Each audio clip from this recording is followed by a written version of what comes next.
모든 독재 정권이 법대로를 외치지 않은 독재 정권이 없습니다. 심지어 히틀러의 나치 정권까지도 법치주의를 외치면서 그런 독재를 해왔습니다. 분위기가 심상치 않습니다. 지금 본회의 임시국회 소집이 잘 안 되는 상황이라서 민주당이 오늘 소집 요구서를 제출을 했는데 통합당이 불참한다 하더라도 강행을 하겠다라고 엄포를 놓은 상황입니다. 먼저 민주당 그리고 통합당 원내대표의 얘기를 듣고 오겠습니다. 법에 정해진 날짜에 국회를 여는 것은 결코 협상의 대상이 될 수 없습니다.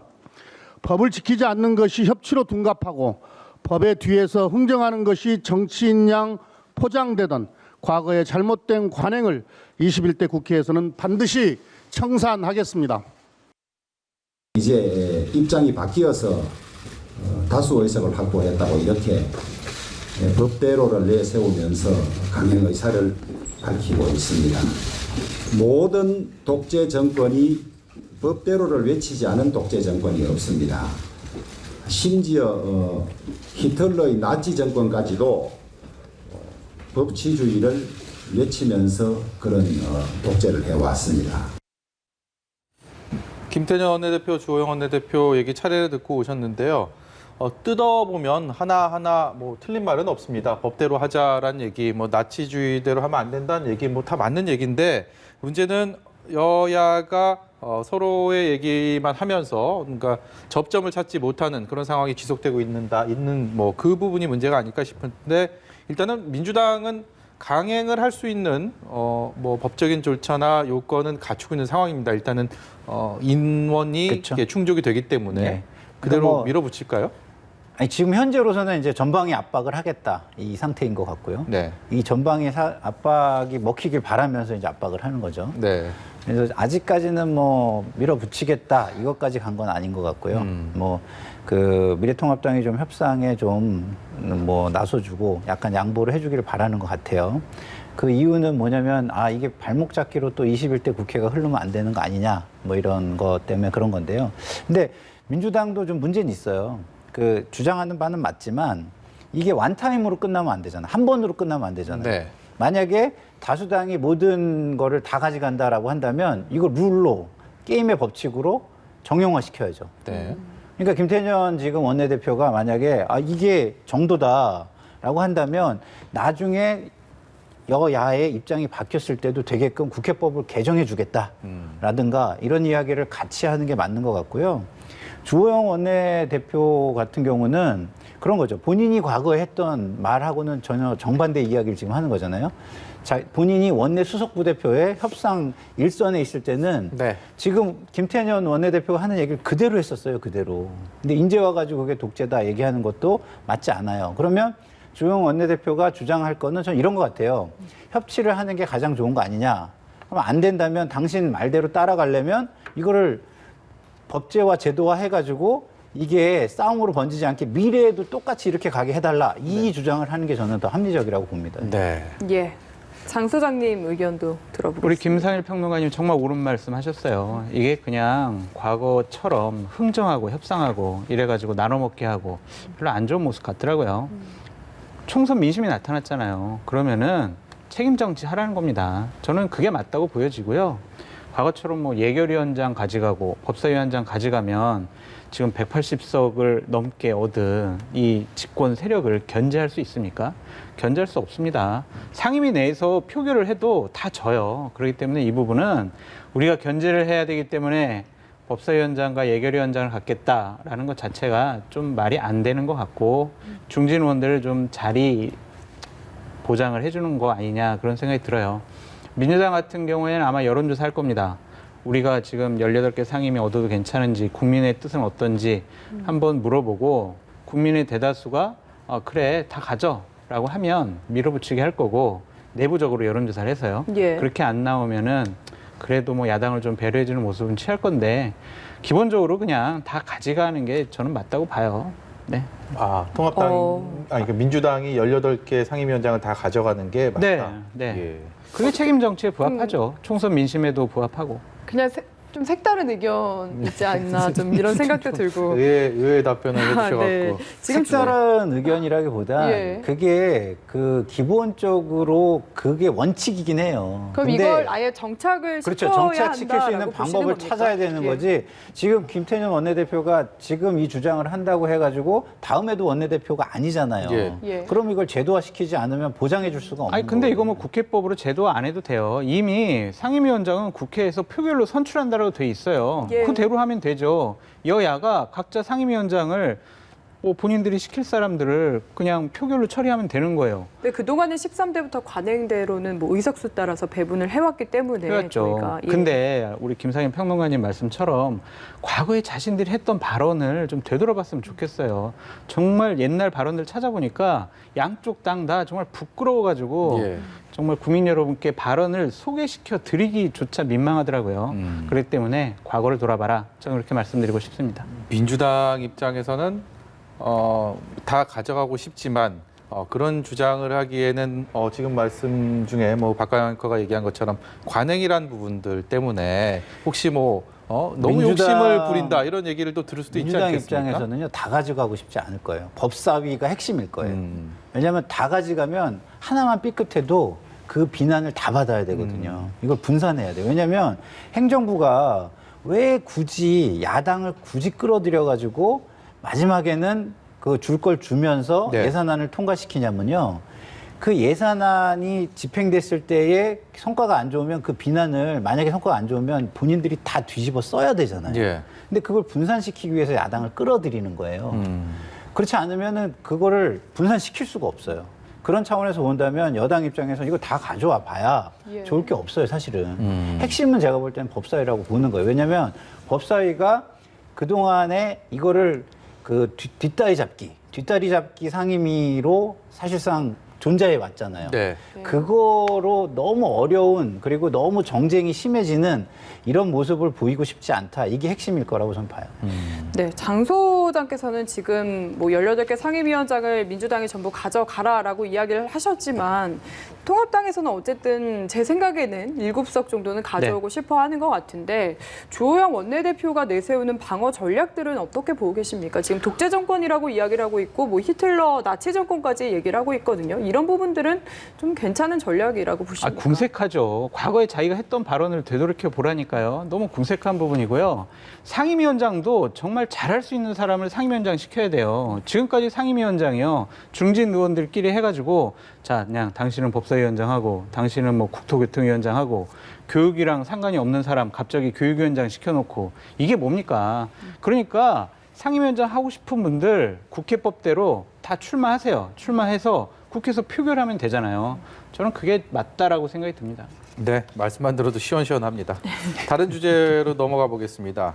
그 윤미향 의원은 이제 의원이 됐고 네. 또 전 의원이 된 분에 관한 이야기인데요. 금태섭 전 의원은 이제 의원직에서는 물러났는데 민주당 윤리심판원이 금태섭 전 의원에게 경고 처분을 의결을 했습니다. 지난해 공수처 설치 법안에 대한 투표가 징계 사유가 된 건데 이와 관련해서 조홍천 의원이 입장을 냈거든요. 관련한 내용 들어보시죠. 본회의장에서 국회의원이 자기 소신을 가지고 판단을 한 걸 가지고 징계를 한다는 거는 전 본 적이 없는 것 같고요. 금태섭 의원은 이미 경선에서 탈락해서 낙천하는 그런 어마어마한 책임을 졌다고 저는 생각합니다. 그 이상 어떻게 책임을 질 수가 있을까요? 그 이상 어떻게 그걸 벌할 수 있을까요? 일단 금태섭 전 의원이 경고 처분을 받은 데 대해서 조홍천 의원은 비판적인 입장인 것 같습니다. 이미 정치적 심판을 받았는데 또 징계를 한 거다라는 건데 여기에 대한 생각 어떠십니까? 그게 상식적인 판단인데 저는 이번 윤리위의 경고가 금태섭을 향한 경고가 아니라고 봐요. 네. 이것은요. 지금 당에 있는 초선 의원들, 특히 초선 의원들에게 향한 경고입니다. 자, 문재인 정권 2년 남았다. 그러니까 우리가 청와대와 입장을 같이 해가지고 뒷받침 잘해야 된다. 다른 목소리 내지 말아라. 이런 경고라고 봐요. 근데 저는 이거 어찌 보면 사소한 문제긴 하지만 이거는 민주주의의 가장 큰 지금 잘못을 했다고 보여져요. 민주주의 논의하고 절차적인 정당성 이런 것들이 발현이 안 되는 곳이 군대 조직이에요. 적과 싸워야 되는데 총 쏴야 되는데 어떻게 사람한테 총을 쏩니까? 이런 식으로 민주적인 토론을 할 수가 없잖아요. 정당은 그런 조직이 아닙니다. 정당은요. 민주주의를 발현시킬 수 있는 수단과 도구예요. 그런데 거기서 다른 목소리를 했다라고 1차, 2차 보복을 해요. 이러면은요. 이 민주당은 정당으로서의 존재 가치가 없는 정당이 돼버렸다라고까지 말씀드릴 수 있어요. 네. 사소해 보이지만 당내 민주주의, 당내 다른 목소리를 묵살하고 그것을 막 목조르는 이런 행위 자체가 이거는 민주정당에서 있을 수 없는 일이었다라고 말씀드립니다. 이게 대표적인 중앙당의 폐해로 그동안 정치학자들이나 정치계에서 끊임없이 지적돼 왔던 것이죠. 의원들을 중앙당의 어떤 거수기 내지는 뭐라고 할까요?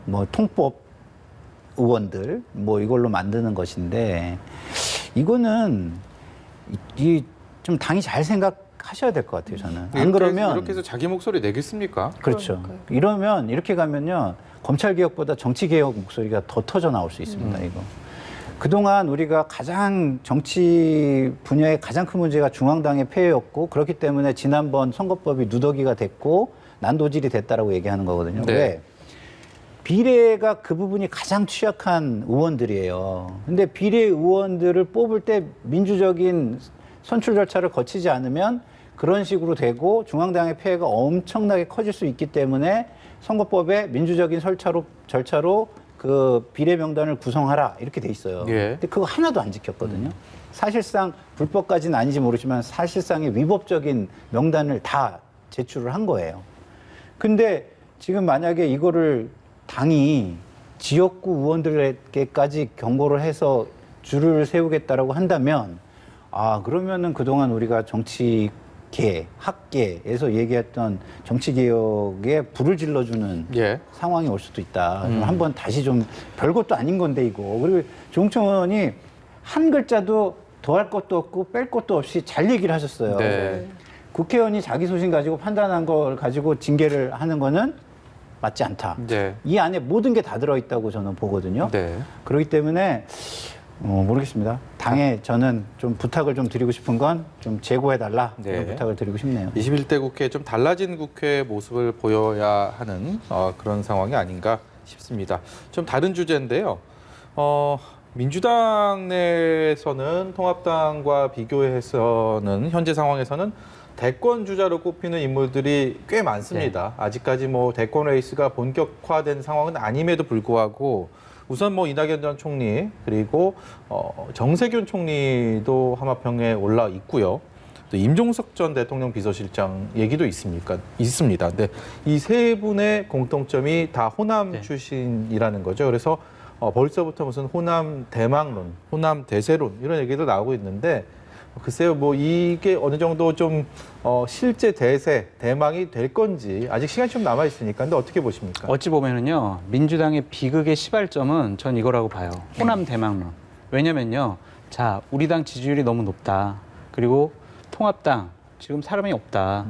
우리 쪽 사람 누구나 출마해도 당선이 될 거다. 그런 생각을 가지면요. 서로 내부에서 엄청나게 총질하고 싸울 겁니다. 예. 왜냐하면 내가 대통령 후보 되면은 대통령이 되니까요. 그러한 것이 이제 보이기 시작을 하는 거예요. 이런 것들이. 호남 대망론이 여태까지 왜 안 나왔냐면요. 호남에서 90% 이상의 지지율을 받고 수도권에서 박빙으로 가면 무조건 우리가 영남에서 30% 이상 지지율만 나오면 대통령 선거에서 이긴다라는 표 계산 때문이었어요.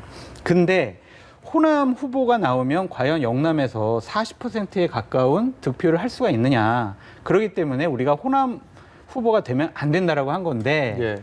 지금 현재 상황을 보면요. 지난 4.13 총선 때 영남에서 출마한 대부분의 민주당 후보들이요. 40% 가까이 혹은 넘었어요. 득표를 했죠. 네. 네. 그러면은요. 누가 나가도 이번에 우리가 대통령 당선된다라고 생각을 합니다. 그렇기 때문에 이 부분이 민주당의 비극의 씨앗이 될 것이다라고 저는 말씀드려요. 김상현 평론가 견해는 어떻습니까? 아니, 저는 예. 너무 정치를 이렇게 단정하는 게 저는 맞지 않다고 봐요. 국민의 그 수준이 그거보다 훨씬 높다는 말씀을 다시 한번 말씀드리고 싶고요.